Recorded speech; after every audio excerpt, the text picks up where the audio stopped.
Boa tarde, pessoal. Nós somos os Paralamas do Concreto. Hoje nós vamos apresentar o planejamento e orçamento do empreendimento For You. Para relembrar, o empreendimento trata-se de uma torre única de 6 pavimentos tipo, um andar com rooftop e um andar térreo com área comercial. Para começar o planejamento, a gente começou definindo os principais métodos construtivos da edificação, começando pela superestrutura, que vai ser de estrutura convencional de concreto armado, as vedações externas vão ser de bloco cerâmico, as internas de parede de drywall. Já os revestimentos de reboco vão ser ambos argamassados e o reboco externo vai ser feito pelos sistemas de balancins. Para começar, a gente começou fazendo uma sequência de atividades para a unidade base, que no nosso caso é o pavimento tipo, que vai começar pela estrutura, alvenaria, contramarcos, depois revestimento interno, aí instalações de drywall, PPCI, contrapiso, enfiação, revestimento cerâmico, forro de gesso, pintura, esquadria, acabamento, tampos, louças, limpeza grossa, acabamentos elétricos, pintura interna e limpeza até a entrega da unidade. Com isso, a gente montou a linha de balanço, que vocês podem ver as sequências de unidades. Algumas têm uma equipe, outras têm 2 equipes, dependendo do tempo de ciclo que a gente desejar. A parte de baixo a gente tem os pavimentos tipo e rooftop, e na parte de cima é referente aos panos da fachada. Quanto à divisão das equipes, que eu acabei de falar, a gente pretende executar, cada equipe vai ficar com um lado da torre e assim eles vão subindo consecutivamente. Já os serviços que têm apenas uma equipe, eles vão executar todo o pavimento, seguindo num sentido único da torre. Já para o plano da fachada, nós temos 3 serviços principais, casos, claro que foram resumidos nesse caso. A primeira equipe vai começar pelos balancinhos 1 até o 9, até o 10, desculpa, e a equipe 2 vai começar pelo balancinho 11 e vai até o 20 simultaneamente. Com base nisso, a gente fez um histograma de atividades, onde a gente consegue ver a curva com que as atividades ocorrem. A gente consegue perceber que não tem picos muito sinuosos e atividades conseguem ser efetuadas de forma contínua. Na orçamentação, nós nos baseamos pela estimativa anterior, que já tínhamos realizado no módulo 1 do trabalho, e adicionamos as soluções específicas que escolhemos para atender todos os requisitos do módulo 2. Aqui nós temos a nossa estimativa de custos anterior, que totalizava cerca de 13 milhões e 400 mil reais. E agora nós vamos ver o custo de cada uma das soluções adotadas. Primeiramente, relembrando então o sistema de vedação vertical externa que foi adotado, né, mais especificamente as esquadrias, que foram fora do que já havia sido orçado. Nós temos esquadrias externas de vidro duplo insulado, com espessuras de 6, 12 e 8 milímetros.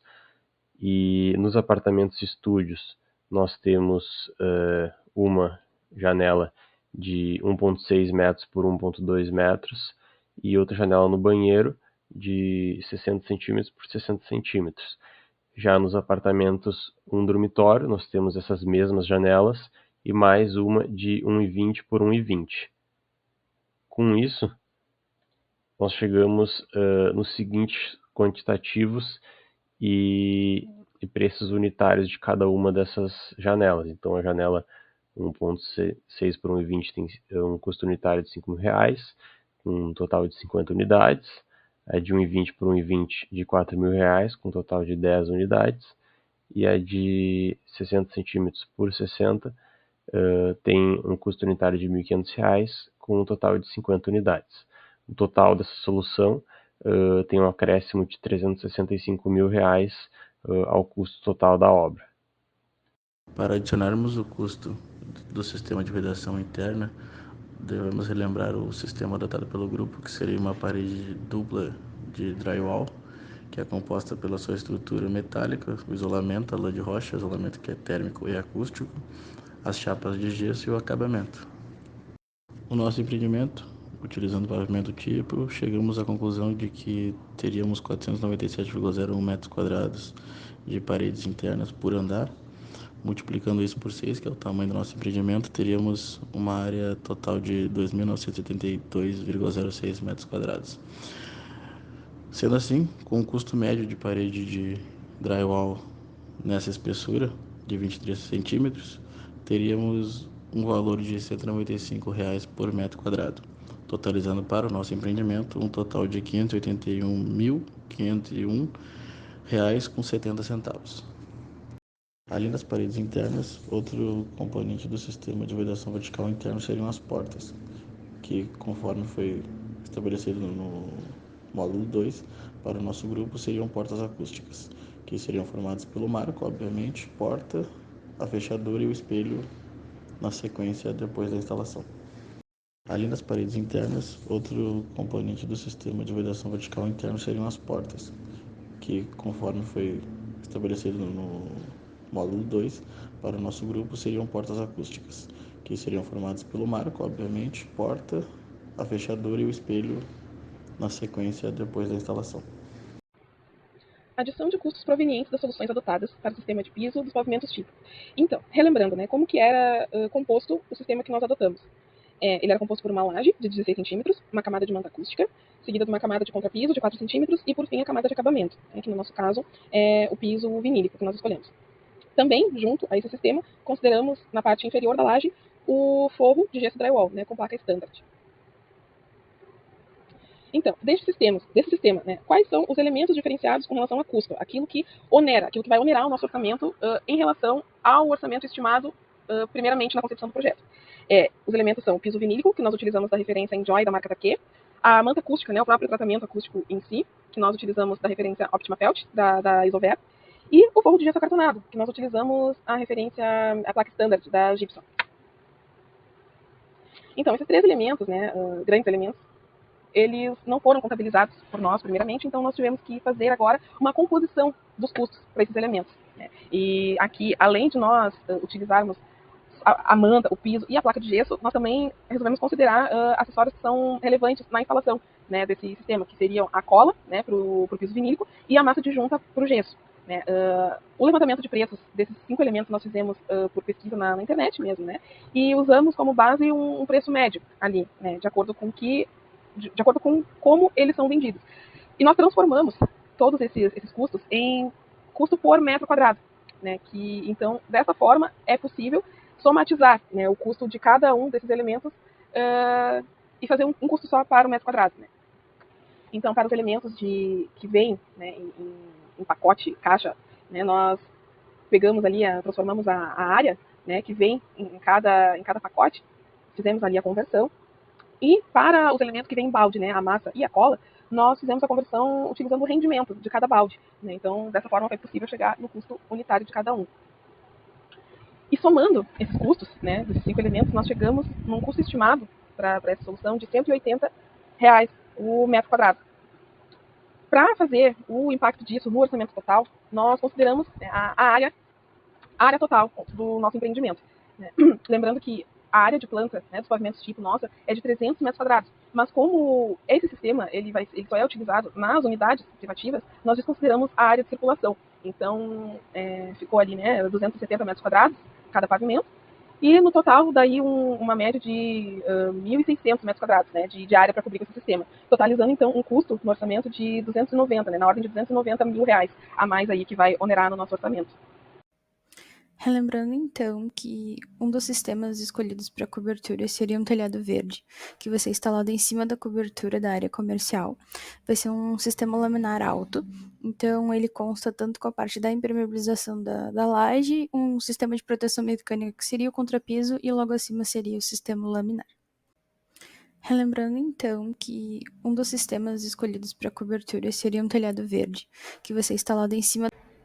Os valores para esse sistema foram extraídos de um TCC de uma aluna da Universidade Federal do Rio Grande do Sul, chamada Luísa Tomás Bratti, e ela fala um pouco sobre a instalação do telhado verde junto com a impermeabilização, e é bem atual, é agora do semestre 2023-1, e foi feito diretamente com a empresa Ecotelhado, que foi também a nossa empresa escolhida para poder executar o telhado verde. A gente tem, então, que o custo estimado mais ou menos por metro quadrado foi de R$ 721,41, totalizando aí o valor de R$ 17.422,05 apenas do telhado verde. Já para a cobertura, foi pensado em um sistema bem mais complexo de impermeabilização, então ela teria tanto a laje já um pouco maior, sistema de impermeabilização, junto com proteção mecânica, teria 2 camadas de manta asfáltica, mais o isolamento térmico e, novamente, uma proteção mecânica já junto com o contrapiso. Já para a cobertura, os valores foram extraídos com base nos valores de mercado, estimando um valor para metro quadrado individual de cada produto e chegando num custo estimado por metro quadrado de R$ 217,10 e um custo total de R$ 75.745,26. Os valores foram extraídos com base nos valores de mercado, estimando um valor para metro quadrado individual de cada. E como revestimento final da nossa cobertura, junto com o rooftop, foi escolhido então um piso atérmico, justamente pelo fato de que é uma área externa, ela está propensa a sofrer qualquer tipo de patologia devido às intempéries, e também por ter piscina. Então é um piso que não vai, além de ser antiderrapante, ele não vai ter problema de ficar úmido e causar algum tipo de acidente. E como revestimento final da nossa. O valor estimado, então, aproximadamente por metro quadrado é de R$ 152,25, mas dentro desse valor, além do piso, já está incluso também um hidrofugante, que é um material que precisa ser aplicado para melhorar a vida útil do material. E totalizando isso, a gente tem um custo total somente do piso com hidrofugante de R$ 32.185,40. O valor estimado, então, aproximadamente por. Para nossa estimativa final, nós chegamos com um valor de aproximadamente R$ 15 milhões, sem contar com os impostos. Para nossa estimativa final, nós chegamos com um valor de aproximadamente R$ 15 milhões, sem contar com os impostos. Para nossa estimativa final, bom, então comparando tanto o custo estimado anterior com o ajustado, a gente percebe que a gente teve uma diminuição de 6% no nosso lucro líquido. Porém, ainda assim, mesmo com os valores ajustados e a adição de diversos outros sistemas, a gente ainda ficou com um percentual de lucro líquido acima dos 25% indicado. Bom, então comparando tanto o custo estimado anterior com o ajustado, bom, aqui a gente pode ver a representação da nossa curva S. Ela foi feita com base no nosso valor de custo final e ele foi distribuído de acordo com o fluxo de trabalho que foi apresentado no histograma anteriormente. Bom, aqui a gente pode ver a representação da nossa curva S. Ela foi feita com base no nosso valor de custo final e ele foi distribuído de acordo com o fluxo de trabalho que foi apresentado no histograma anteriormente.